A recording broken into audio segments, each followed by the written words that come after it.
तो क्या आपने कभी सोचा है कि $1 इजिकल टू 1 रुपया क्यों नहीं होता?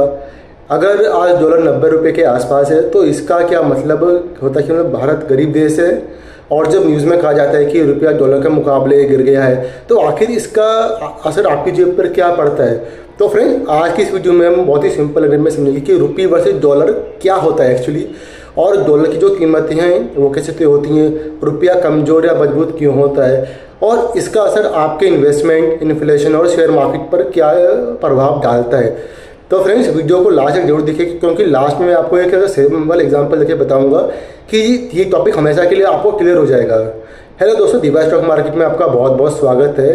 अगर आप स्टॉक मार्केट, म्यूचुअल फंड और पर्सनल फाइनेंस को सिंपल लैंग्वेज में सीखना चाहते हैं तो चैनल को सब्सक्राइब करें और बेल आइकन को प्रेस करना ना भूलें फ्रेंड्स। तो चलिए दोस्तों शुरू करते हैं। तो सबसे पहले समझते हैं कि फ्रेंड्स एक्चुअली एक्सचेंज रेट क्या होता है। मान लीजिए दोस्तों, जैसे आप आईफोन यूज़ करते हैं, राइट, अमेरिका से आईफोन खरीदना आप चाहते हैं तो अमेरिका में उसकी कीमत है $100 है, राइट।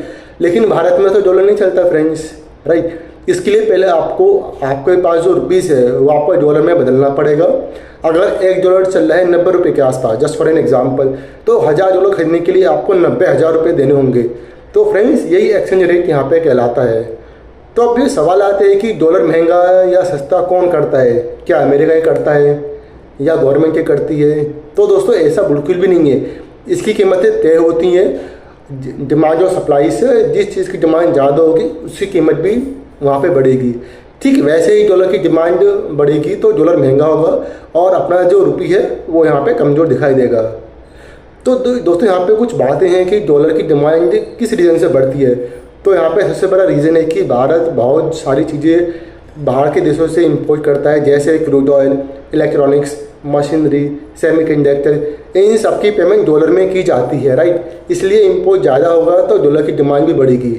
और दूसरा सबसे बड़ा रीज़न है अपने जो इंडियन स्टूडेंट्स हैं वो बाहर पढ़ने के लिए जाते हैं, उन्हें वहाँ डॉलर चाहिए, राइट। और टूरिज्म भी डॉलर की डिमांड बढ़ाता है।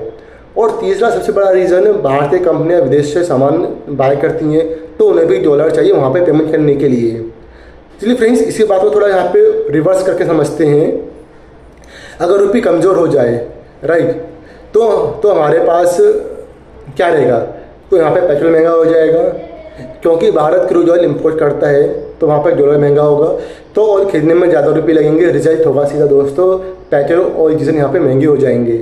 पेट्रोल डीजल के प्राइस बढ़ेंगे तो यहाँ पे अपना इन्फ्लेशन बढ़ेगा, जैसे इलेक्ट्रॉनिक्स चीज़ें महंगी हो जाएंगी, मोबाइल, लैपटॉप और जो पूरा इम्पोर्टेड सामान है वो सारा महंगा हो जाएगा फ्रेंड्स।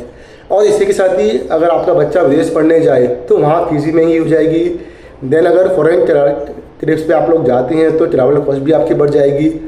और फ्रेंड्स, ऐसा भी नहीं कि हर चीज़ का नुकसान नहीं होता, कुछ फ़ायदे भी होते हैं, जैसे IT companies, software exports, pharma exporters, इनको डॉलर में पेमेंट मिलती है। जब डॉलर महंगा होता है तो इन्हें ज़्यादा रुपीस यहाँ पे मिलते हैं। इसी वजह से कई बार IT स्टॉक्स यहाँ पे काफ़ी अच्छा परफॉर्म करते हैं। आपने चीज़ मार्केट में देखी भी होगी अगर आप डेली बेसिस में यहाँ पे मार्केट ट्रैक करते हैं फ्रेंड्स।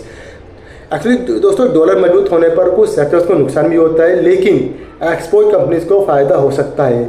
इसलिए इन्वेस्टर हमेशा रुपये और डॉलर पर दोनों नज़र यहाँ पे बनाए रखिए। अगर आप चाहे शॉर्ट टाइम इन्वेस्टर हैं या फिर लॉन्ग टर्म इन्वेस्टर हैं तो डॉलर और रुपीस को हमेशा आप लोग साथ में लेके चलिए। तो यहाँ पे फ्रेंड्स एक बहुत ही सिंपल एग्जांपल लेते हैं रियल लाइफ का। मान लीजिए कल डॉलर था 1 रुपये इजिकल टू 80 रुपये था, just for an example, right. और आज डॉलर हुआ इजिकल टू 90 रुपये। तो अगर आपको $1000 खरीदने हैं तो पहले आपको लगते थे 8000 रुपये, अब आपको लगेंगे 9000 रुपये। यानी बिना डॉलर की कीमतें बदले, सिर्फ एक्सचेंज रेट बदलने से ही आपको 1000 रुपये ज़्यादा देने पड़ेंगे। और यही कहलाता है दोस्तों, रुपये वीकिंग कहलाता है। तो फ्रेंड्स, आज हमने जाना रुपये वर्सेस डॉलर क्या होता है, एक्सचेंज रेट कैसे तय होता है, रुपया कमज़ोर क्यों होता है, और इसका सीधा असर पेट्रोल, इन्फ्लेशन, शेयर मार्केट और आपकी पॉकेट पर कैसे पड़ता है, राइट। तो फ्रेंड्स, अगर आप लोगों को वीडियो पसंद आई तो वीडियो को लाइक करिए और आपके जो फ्रेंड्स हैं या फैमिली मेम्बर्स हैं उनके साथ ये वीडियो शेयर करिए। और बहुत ही सिंपल लैंग्वेज में फाइनेंस सीखने के लिए हमारे चैनल को सब्सक्राइब करना ना भूलिए। तो दोस्तों, एक बार खास बात और, कहीं भी इन्वेस्टमेंट करने से पहले आपके जो फाइनेंशियल एक्सपर्ट हैं उनके साथ आप लोग एक बार जरूर करिए। चलिए दोस्तों, मिलते हैं अगली वीडियो के साथ में, तब तक के लिए जय हिंद।